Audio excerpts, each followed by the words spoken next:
Shalom علیکم بارک یہوشوا ہمشیاخ، میں آپ کا بھائی پاسٹر سفیان بنیامین آپ کی خدمت میں حاضر ہوں۔ آپ سب دیکھ رہے ہیں سفیان بی ایم یوٹیوب چینل، ٹھیک ہے جی۔ آج کی جو بائبل سٹڈی ہے اس کا موضوع وہی ہے، اسرائیل کی کھوئی ہوئی بھیڑیں۔ ہم نے پارٹ نمبر 7 میں یہ دیکھا تھا کہ کس طرح سے خدا کی جو بیوی ہے، یعنی جو بنی اسرائیل ہے، 10 قبیلے ہیں، اس کو خدا نے کس طرح سے واپس لیا ہے۔ اگر کسی نے پارٹ نمبر 7 نہیں دیکھا تو وہ اسی چینل سے جا کر ہمارا پارٹ نمبر 7 جو ہے وہ دیکھ سکتا ہے۔ آج ہم متی کی انجیل 15 باب کی آیت نمبر 24 سے ہی شروع کریں گے، ٹھیک ہے جی، اور اپنی بات کو مزید جاری رکھیں گے اور مزید وضاحت جو ہے خدا کے کلام میں سے اس موضوع کے متعلق دیکھیں گے۔ جی، متی کی انجیل 15 باب آیت نمبر 24۔ اس نے جواب میں کہا کہ میں اسرائیل کے گھرانے کی کھوئی ہوئی بھیڑوں کے سوا اور کسی کے پاس نہیں بھیجا گیا۔ آمین۔ یہوشوا ہمشیاخ نے یہ واضح طور پر کہا کہ میں اسرائیل کی کھوئی ہوئی بھیڑوں کے سوا کسی کے پاس نہیں بھیجا گیا۔ اچھا، اب اسرائیل کو ڈھونڈنا جو ہے وہ یہوشوا ہمشیاخ کی آمد میں جو ہے بہت سارے جو مقاصد سے ان میں سے ایک مقصد جو ہے وہ یہ ہے کہ وہ اسرائیل کی کھوئی ہوئی بھیڑوں کو کیا کرے، تلاش کرے اور ان کو کیا کرے، نجات دے۔ پچھلی دفعہ میں نے بتایا تھا کہ بنی اسرائیل کو واپس لانے کے لیے یہوشوا ہمشیاخ نے اپنی جان تک دے دیا، اپنی جان تک دے دیا ہے، اس قانون کو توڑے بغیر جو استثنا 24 باب میں لکھا ہوا ہے کہ کوئی مرد اپنی بیوی کو طلاق دینے کے بعد اس سے دوبارہ شادی نہیں کر سکتا، اس قانون کو توڑے بغیر خدا نے بنی اسرائیل کو واپس لیا ہے۔ بنی اسرائیل کو کیا کیا ہے جی؟ واپس لیا ہے۔ ہاللویہ۔ یہ خداوند کی بے تحاشا محبت ہے جس کو لفظوں میں بیان نہیں کیا جا سکتا، جس کو کسی بھی لفظ کو آپ ادا کر لیں تو اس محبت کو بیان کرنا ناممکن ہے، جو خدا نے 10 قبیلوں کے ساتھ کی ہے۔ Hallelujah, hallelujah. طلاق شدہ شمالی سلطنت کو چھڑانا وہ راز تھا جسے انبیاء سمجھ نہیں سکتے تھے اور نہ سمجھ سکے، حالانکہ انبیاء نے وہ نبوتیں کی، انبیاء نے یہ ساری باتیں کی کہ بنی اسرائیل کو خدا کیا کرے گا، واپس لائے گا، لیکن وہ اس بھید سے بالکل بھی واقف نہیں تھے کہ خدا کس طرح سے بنی اسرائیل کو واپس لائے گا۔ یہ بھید جو ہے رسولوں میں سے بہت سارے رسولوں کو دیا گیا، لیکن خاص طور پر اس کی پراپر جو تعلیم تھی یا اس کی جو پراپر خدمت تھی وہ دراصل صرف اور صرف پالوس رسول کو دی گئی۔ کس کو دی گئی؟ پالوس رسول کو۔ اچھا، بہت سارے جو پاکستان میں مسیانکس ہو رہے ہیں ان میں سے بہت سارے لوگ جو ہیں پالوس رسول کے بارے میں بڑے عجیب تاثرات رکھتے ہیں۔ یہ ہم سب نے اپنے ذہن میں بھی رکھنا ہے، اور آپ لوگوں کو بھی پتا ہوگا کہ بہت سارے لوگ ہیں جو پالوس رسول کے بارے میں بڑے مشکوک جو ہے وہ خیالات رکھتے ہیں۔ ایسا ہی ہے جی، آپ لوگوں کی ہو سکتا ہے گفتگو ہوئی ہو کسی کے ساتھ، کیونکہ ایسا ہے، ٹھیک ہے جی۔ گروپس میں آپ واٹس ایپ گروپوں میں فیس بک پر لوگوں کے ایسے کویشچن دیکھتے ہیں پالوس کے متعلق جو بڑے مشکوک سے جو ہے مشکوک خیالات سے بھرے ہوتے ہیں۔ تو لہٰذا آج ہم یہ بھی دیکھیں گے کہ پالوس کی اہمیت بائبل مقدس میں کیا ہے، پالوس کی اہمیت بائبل مقدس میں کیا ہے۔ متی 13 باب کی آیت نمبر 17 لکھا ہے، کیونکہ میں تم سے سچ کہتا ہوں کہ بہت سے نبیوں اور راست بازوں کو آرزو تھی کہ جو کچھ تم دیکھتے ہو دیکھیں مگر نہ دیکھا، اور جو باتیں تم سنتے ہو سنیں مگر نہ سنی، مگر تو یہ بہت سے نبیوں کو آرزو تھی، بہت سے نبیوں کو یہ آرزو تھی، بڑے پیغمبروں کو یہ آرزو تھی، لیکن وہ نہ یہ باتیں دیکھ سکے اور نہ یہ باتیں سن سکے۔ اور جنہوں نے دیکھی سنی اور ان کی خدمت کی ان میں سے جو سرفرست جس کا نام ہے وہ ہے پالوس رسول۔ ہاللویہ۔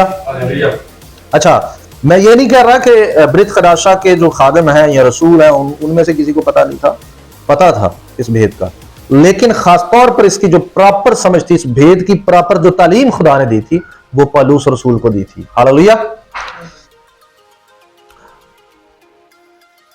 ہاں جی، آگے بڑھتے ہیں۔ اس اسرار کو خدا کے زندہ کلام میں ظاہر کیا گیا تھا جو مرنے کے لیے آ رہا تھا تاکہ مردوں میں سے جی اٹھے، تاکہ ہمیں اس کے پاس واپس لایا جا سکے اور اس کے ابدی قانون کو قائم کیا جا سکے۔ ہاللویہ۔ رومیو 16 باب آیت نمبر 25 تا 27 پڑھیں۔ اب خدا جو تم کو میری خوشخبری یعنی یسوع مسیح کی منادی کے موافق مضبوط کر سکتا ہے اس بھید کے مکاشفہ کے مطابق جو ازل سے پوشیدہ رہا مگر اس وقت ظاہر ہو کر خدائی ازلی کے حکم کے مطابق نبیوں کی کتابوں کے ذریعہ سے یہاں سب لکھا ہے قوموں کو کہ بتایا گیا تاکہ وہ ایمان جو کے تم تابع کو میری خوشخبری یعنی یسوع مسیح کی منادی کے موافق مضبوط کر سکتا ہے اس بھید کے مکاشفہ کے مطابق جو ازل سے پوشیدہ رہا، یعنی یہ بھید جو ہے ازل سے پوشیدہ تھا اور برید خداشہ میں آ کر یہ بھید جو ہے کیا ہوتا ہے جی، کھل جاتا ہے۔ اور پولس رسول کہتا ہے یہ مکاشفہ مجھے دیا گیا ہے، یہ مکاشفہ مجھے دیا گیا ہے۔ آگے پڑھیں ذرا 26 آیت۔ مگر اس وقت ظاہر ہو کر خدائی ازلی کے حکم کے مطابق نبیوں کی کتابوں کے ذریعہ سے سب قوموں کو بتایا گیا تاکہ وہ ایمان کے تابع ہو جائیں، اسی واحد حکیم خدا کی یسوع مسیح کے وسیلہ سے اب تک تمجید ہوتی رہے، آمین۔ اسی واحد حکیم خدا کی یسوع مسیح کے وسیلہ سے اب تک تمجید ہوتی رہے، آمین، ہاللویہ۔ خاص بات یہ ہے، وہ کہتا ہے کہ مگر اس وقت ظاہر ہو کر خدائی ازلی کے حکم کے مطابق نبیوں کی کتابوں کے ذریعے سے، یعنی نبیوں کی کتابوں کے ذریعے سے سب قوموں کو بتایا گیا تاکہ وہ ایمان کے تابع ہو جائیں۔ ٹھیک ہے جی، تو یہ بھید جو ہے پولس رسول کو دیا گیا کہ پولس رسول یہ جانتا تھا کہ غیر اقوام کے اندر جو 10 قبیلے ہیں وہ ضم ہو چکے ہیں، اس لیے قوموں کو یہ خوشخبری سنائی گئی۔ کن کو سنائی گئی؟ قوموں کو یہ خوشخبری سنائی گئی۔ افسیوں 3 باب آیت نمبر 1 میں 1 سے لے کر تقریباً 8 تک جب ہم پڑھتے ہیں تو یہاں لکھا ہے، اسی سبب سے میں پولس تم غیر قوم والوں کی خاطر مسیح یسوع کا قیدی ہوں۔ شاید تم نے خدا کے اس فضل کے انتظام کا حال سنا ہوگا جو تمہارے لیے مجھ پر ہوا۔ تمہارے لیے کیا ہوا؟ مجھ پر ہوا، یعنی یہ کہ وہ بھید مجھے مکاشفہ سے معلوم ہوا۔ کیسے معلوم ہوا؟ چنانچہ میں نے پہلے اس کا مختصر حال لکھا ہے جسے پڑھ کر تم معلوم کر سکتے ہو کہ میں مسیح کا وہ بھید کس قدر سمجھتا ہوں۔ وہ کہتا ہے کہ میں اس بھید کو کیا کرتا ہوں؟ سمجھتا ہوں، جو اور زمانوں میں بنی آدم کو اس طرح معلوم نہ ہوا تھا جس طرح اس کے مقدر رسولوں اور نبیوں پر روح میں اب ظاہر ہو گیا ہے۔ وہ کہتا ہے اب ظاہر ہو گیا ہے رسولوں پر، اور جو ہے وہ ابتدائی کلیسیا کے اندر جو نبی تھے ان پر یہ بھید جو ہے وہ ظاہر ہو گیا۔ یعنی یہ کہ مسیح یسوع میں غیر قومیں خوشخبری کے وسیلہ سے میراث میں شریک اور بدن میں شامل اور وعدہ میں داخل ہیں، اور خدا کے اس فضل کی بخشش سے جو اس کی قدرت کی تاثیر سے مجھ پر ہوا، میں اس خوشخبری کا خادم بنا۔ ہاللویہ۔ مجھ پر جو سب مقدسوں میں سے چھوٹے سے چھوٹا ہوں، یہ فضل ہوا تاکہ میں غیر قوموں کو مسیح کی بے قیاس دولت کی خوشخبری دوں۔ ہاللویہ، بارو کا شمجی۔ اچھا، یہ غیر قومیں جو اصطلاح بار بار وہ کہتا ہے، یہ غیر قومیں وہ نہیں ہیں جو ہم سمجھتے ہیں۔ یہ غیر قوموں سے مراد کیا ہے؟ طلاق شدہ اسرائیل، طلاق یافتہ اسرائیل۔ وہ جب کہتے ہیں نا میں غیر قوموں کا رسول یا غیر قوموں کا خادم مقرر ہوا، تو اس سے مراد جنٹائلز نہیں ہے، ٹھیک ہے، اس سے مراد ہے طلاق شدہ اسرائیل، طلاق شدہ اسرائیل۔ سو پولس کو یہ بھید مکاشفہ کے ذریعے سے ملا کہ یہوشوا کے مرنے سے بنی اسرائیل جو ہے وہ واپس آئے گا، 10 قبیلے کیا ہوں گے؟ وہ واپس آئیں گے اور دوبارہ سے خدا ان سے عہد باندھے گا۔ Hallelujah, hallelujah. افسیوں 6 باب آیت نمبر 19 میں لکھا، اور میرے لیے بھی تاکہ بولنے کے وقت مجھے کلام کرنے کی توفیق ہو جس سے میں خوشخبری کے بھید کو دلیری سے بیان کروں۔ تو خوشخبری کو ایک بھید کہہ رہا ہے، خوشخبری کو ایک بھید کہہ رہا ہے۔ اچھا، خوشخبری میں ایسا بھید کیا ہے؟ خوشخبری میں آپ کو کوئی بھید والی بات نظر آتی ہے سوائے اس کے جو میں نے آپ لوگوں کے اس موضوع میں بتائی ہے؟ ہاں جی، بھید دراصل یہی تھا کہ غیر قومیں دراصل طلاق شدہ غیر قومیں ہیں، نہ کہ وہ پیدائشی غیر قومیں۔ دراصل یہ اپنے جنوم سے نسلی اسرائیلی ہے، لیکن طلاق کے باعث ان کو کیا کہنا شروع کر دیا گیا؟ غیر اقوام، کیونکہ ہوشیہ کی کتاب میں خود خدا نے کہا کہ اب تم میرے لوگ نہیں۔ ٹھیک ہے جی، کلسیوں پہلا باب آیت نمبر 25 اور 26 میں لکھا ہے، جس کا میں خدا کے اس انتظام کے مطابق خادم بنا جو تمہارے واسطے میرے سپرد ہوا تاکہ میں خدا کے کلام کی پوری منادی کروں، یعنی اس بھید کی جو تمام زمانوں اور پشتوں سے پوشیدہ رہا لیکن اب اس کے ان مقدسوں پر ظاہر ہوا ہے۔ ہاللویہ۔ مسیح اپنے لوگوں کو उस रास्ते में वापस लाएगा जो उसके अहद में कायम हुआ था। कौन से रास्ते से वापस लाएगा? अपनी मौत के जरिए, अपनी मौत के जरिए। पलूस ने यह खुशखबरी उन तमाम कौमों को दी दरअसल जिनको तलाक हो चुकी थी। जिनको क्या हो चुकी थी? यानी 10 कबीलों को। मत्ती 5 बाब आयत नंबर 17 पढ़ दें। ये न समझो कि मैं तौरेत या नबियों की किताबों को मंसूख करने आया हूँ, मंसूख करने नहीं बल्कि पूरा करने आया हूँ। वो अपने लोगों को छुड़ाने के लिए आया था ताकि वो उसके साथ अहद में वापस आ सके, ताकि वो अपने उसके अहद में क्या आ सके? उसकी शरीयत की फर्माबरदारी में जिंदगी गुजारें। हमारा मसाया इस जबूर को जानता था जिसने कहा था, जबूर 103 आयत नंबर 17 और 18 पढ़ें। लेकिन खुदावंद की शफकत उससे डरने वालों पर अज़ल से अबद तक और उसकी सदाकत नस्ल दर नस्ल है, यानी उन पर जो उसके अहद पर कायम रहते हैं और उसके कवानीन पर अमल करना याद रखते हैं। हाँ जी, वो यसाया नबी के इस बयान से भी वाकिफ था। यसाया 24 बाब आयत नंबर 5।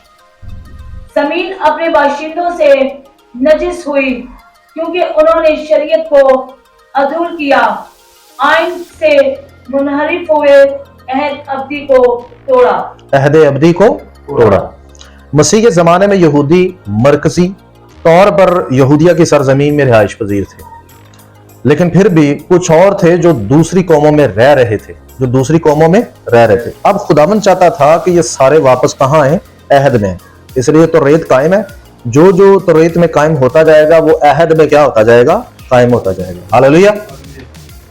सो लिहाजा जब आप यूहन्ना की अंजील उसका 7 बाब आयत नंबर 35 पढ़ते हैं तो आपको मालूम होता है कि बाज इलाकों में ये 10 कबीले रिहाइश पजीर थे और इसका बाइबल में बाकायदा तौर पर जिक्र था।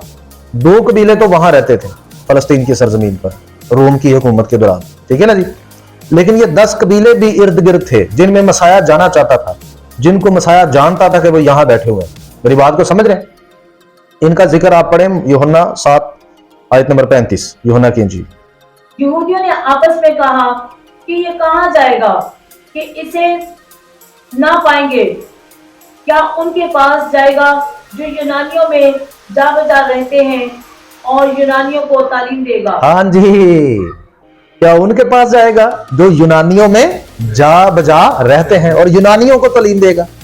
इसका मतलब ये हुआ कि कुछ यहूदी जो थे, यानी कुछ जो 10 कबीलों में जो लोग थे, वो प्रॉपर तौर पर क्या बन चुके थे? यूनानी। वो प्रॉपर तौर पर क्या बन चुके थे? यूनानी बन चुके थे, ठीक है। उनकी लैंग्वेज भी यूनानी बन चुकी थी और वो कहीं से भी ऐसा नहीं लगते थे कि जी ये इसराइली हो सकते हैं। सो उनको यूनानी भी कहा जाता था क्योंकि वो लगता ही ऐसे था कि जैसे ये पैदाइशी यूनानी है। लेकिन बाज यहूदियों को ये पता चल चुका था कि ये दरअसल यूनानी नहीं है, ये नस्ली इसराइली और 10 कबीले हैं। Hallelujah, hallelujah. आगे ये वो लोग हैं जो ईद के दिनों में ईद मनाने आते थे। उनको खुद भी पता था कि हम कौन हैं, उनको खुद भी, जैसा कि हम यहां इमाल में देखते हैं, अमाल 2 बाब आयत नंबर 5। और हर कौम में से जो आसमान के तले है खुदा दर्स यहूदी यरूशलेम में रहते थे। आप ये जरा सोचें, ईद पेंतिकोस्त जब आई तो मुख्तलिफ लैंग्वेज के लोग वहां क्यों आए हुए थे? मुख्तलिफ लैंग्वेज के लोग यरूशलेम में क्या कर रहे थे? और लगा कि सब अपनी अपनी जुबान में उनकी क्या, अब खुदा के बड़े बड़े भेदों को क्या कर रहे थे? सुन रहे थे। अब मैं आपको एक और बात बताता हूं, ये गैर जुबान जो है, जैसा कि हमने गैर जुबान का मौजू भी पिछले दिनों में सीखा था, गैर जुबान का नाजल होना भी इसमें एक भेद है और वो ये है कि खुदा की जो उम्मत थी उनकी भी जुबान मुख्तलिफ हो चुकी थी, यानी वो अपनी जुबान भूल चुके थे। वो यूनानी बन गए, कोई फारसी, कोई कुछ और कोई कुछ। बात समझ रहे हैं मेरी? सो यहोवा पाक खुदा ने उसी जुबान में उनसे क्या किया? कलाम किया। हालेलुया। और लिखा है कि मुख्तलिफ इलाकों से लोग वहां जमा थे और बनी इस्राएल जो है वो क्या करने आते थे? ईद मनाने। और वो जानते थे कि हम नस्ली तौर पर कौन है, वो जानते थे कि हम नस्ली तौर पर कौन है, इसलिए वो तो ईद मनाने आते थे सारे। ठीक है जी, बात समझ रहे हैं मेरी। आगे बढ़ते हैं, अमाल 2 बाब आयत नंबर 32 भी पढ़ें, 39। इसलिए कि ये वादा तुम और तुम्हारी औलाद और उन सब दूर के लोगों से भी है जिनको खुदावन हमारा खुदा अपने पास बुलाएगा। ये दूर के कौन लोग हैं? ये जो लिखा है कि ये वादा जो है तुम्हारी औलाद और उन सब दूर के लोगों से भी है जिनको खुदावन तुम्हारा खुदा वापस अपने पास बुलाएगा। तो वो कौन थे जो दूर थे, जिसका जिक्र जो है यहां पतरस ने किया? सवाल तो ये पैदा होता है, ये कौन थे? तो इसका जवाब बाइबल खुद देगी, इसका जवाब बाइबल खुद देती है। ये जो इस्तिलाह है दूर के लोग, ये ऐसे नहीं पतरस ने इस्तेमाल की, ये इस्तिलाह दरअसल पीछे नबी इस्तेमाल करते आए हैं। पीछे कौन करता आया है? नबी। हिजकिय्याह 11वां बाब आयत नंबर 14-15 पढ़ें जरा। तब खुदावन का कलाम मुझ पर नाजिल हुआ कि ए आदमजाद, तेरे भाइयों, हाँ तेरे भाइयों यानी तेरे करातियों, बल्कि सब बनी इसराइल से, हाँ उन सब से यरूशलेम के बाशिंदों ने कहा है, खुदावन से दूर रहो, ये मुल्क हमको मिरास में दिया गया है। तो 10 कबीलों को क्या कहा गया? तुम खुदावन से क्या करो? दूर रहो।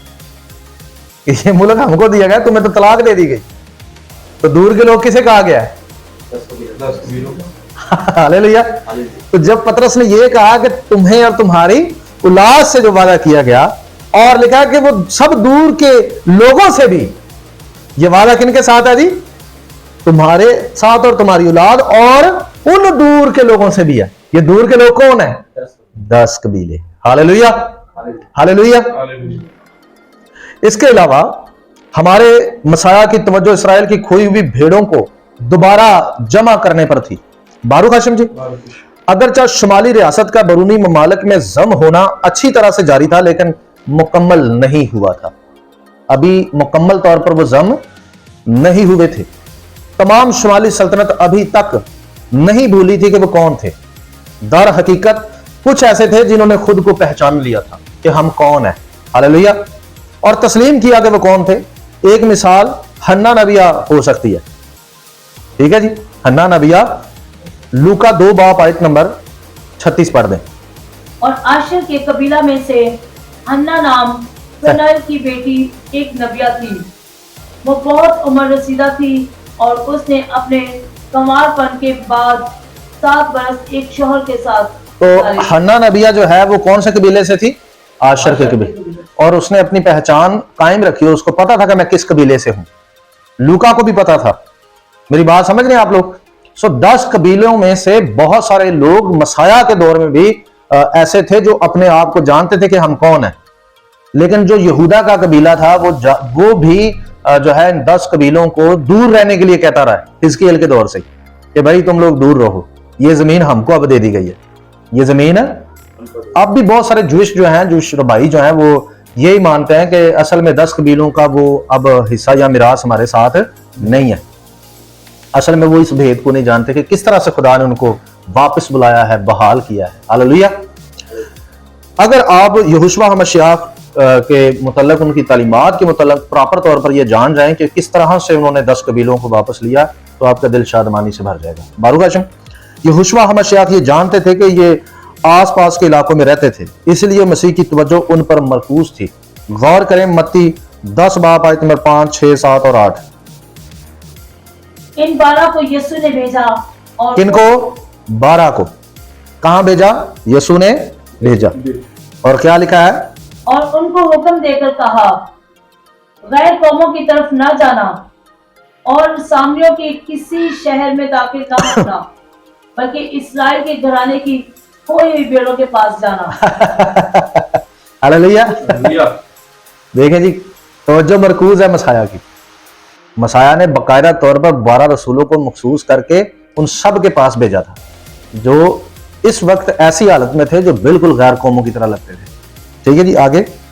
और चलते चलते ये मनादी करना कि आसमान की बादशाही नजदीक आ गई है। बीमारों को अच्छा करना, मुर्दों को जलाना, कोड़ियों को पाक साफ करना, मदरूहों को निकालना, तुमने मुफ्त पाया, मुफ्त देना। तुमने मुफ्त पाया और मुफ्त देना। हालेलुया। हम कई बार देखते हैं कि नया अहदनामा अक़वाम में खोई हुई भीड़ों को मुखातब करता है। गौर करें, पहला पत्रस पहला बाब आयत नंबर 1। पतरस की तरफ से जो यीशु मसीह का रसूल है, उन मुसाफिरों के नाम जो पेंटस, फिलिपिया, फिलदिल्फिया, आसिया और बथोनिया बथोनिया में बजा रहते हैं। बथोनिया में जा बजा रहते हैं, जा बजा रहते हैं, जिनका जिक्र यहूदी भी पीछे यूहन्ना की इंजील 4 बाब में कर चुके थे। बात समझे? ये जा बजा रहने वाले कौन है? इनका जोग्राफी नक्शा भी मैं आपको सिखाऊंगा और आपको प्रूफ करूंगा कि जिनकी यहाँ पतरस बात कर रहा है, दरअसल ये 10 कबीले हैं। हालेलुया। और पतरस बाद में कहता है, पहला पतरस पहला बाब आयत नंबर 22 था 25 पढ़ें।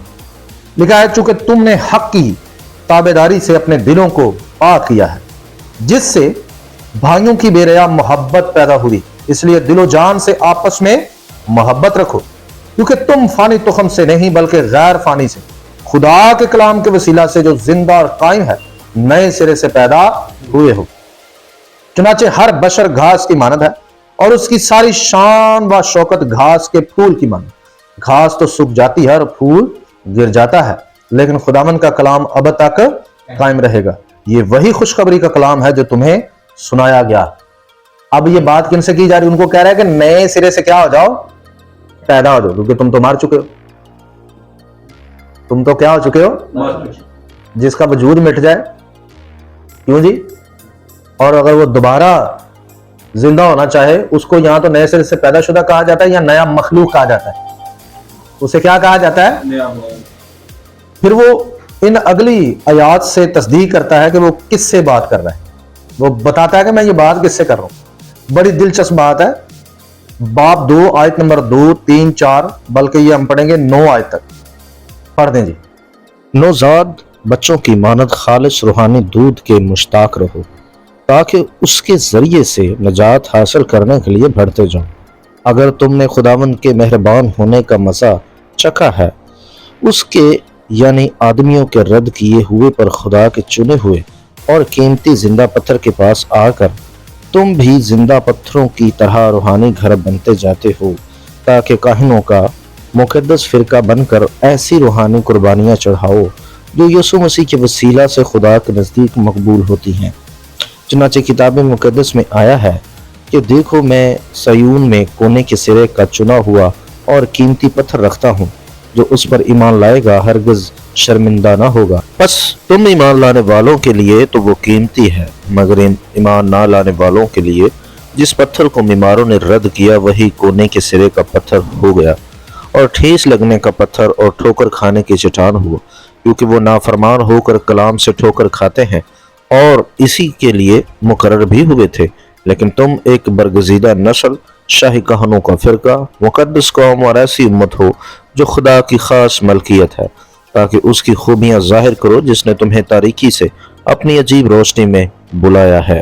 तुम खुदा की खास मलकियत, खास क्या हो? और शाही कहानों का फिरका, मुकद्दस कौम और ऐसी उम्मत हो जो खुदा की खास मलकियत है। अच्छा, ये जुमले किनको कहे गए थे? जब आप गौर करते हैं, इस बात को नोट कर लें कि ये शाही काहिन और मुकद्दस कौम इसराइल को खुरूज की किताब में कहा गया था।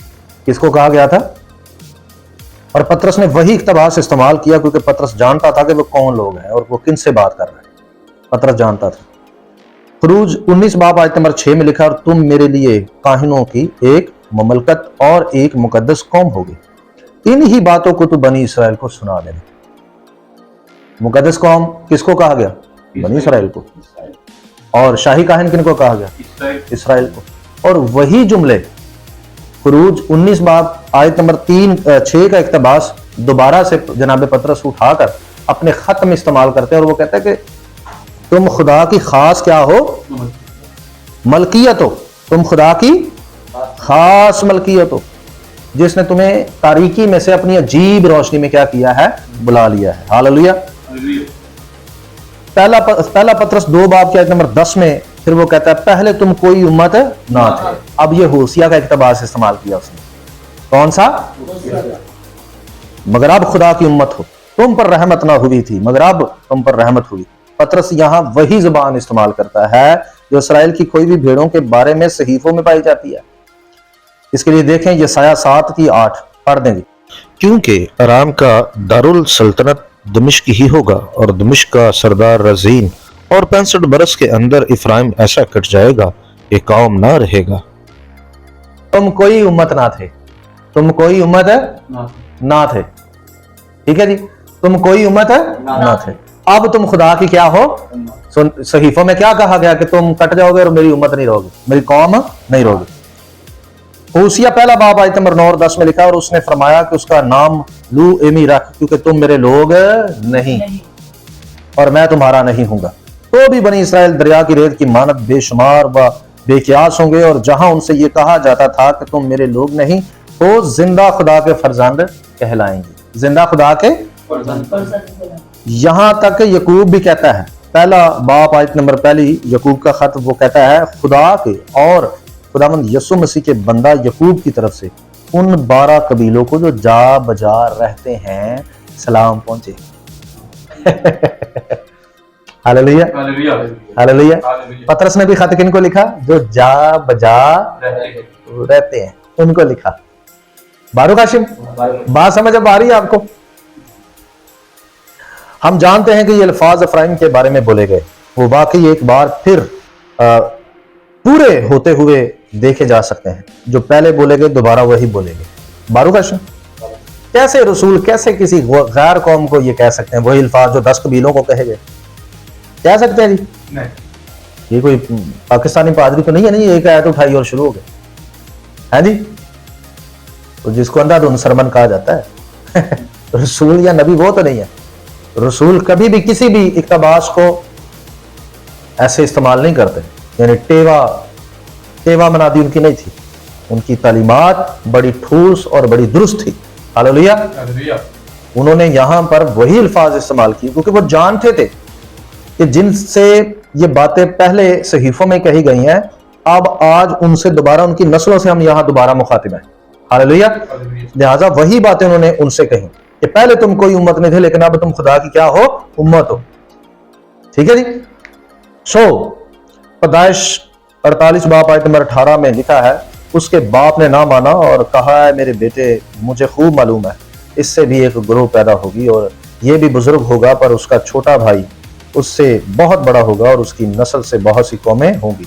जैसे कि पहले जिक्र किया गया था कि इसराइल यानी यकूब ने कहा कि अफराइम कौमों का एक हजूम बन जाएगा। कौमों का एक क्या बन जाएगा? ऐसा नहीं कि वो सिर्फ उनके दरमियान बिखर जाएगा, अगरचा वो यकीनी तौर पर उनके दरमियान बिखर जाएंगे, लेकिन पेशगोई की जो उसकी मुकम्मल सूरत है ये है कि अफराइम कौमों का एक हजूम बन जाएगा।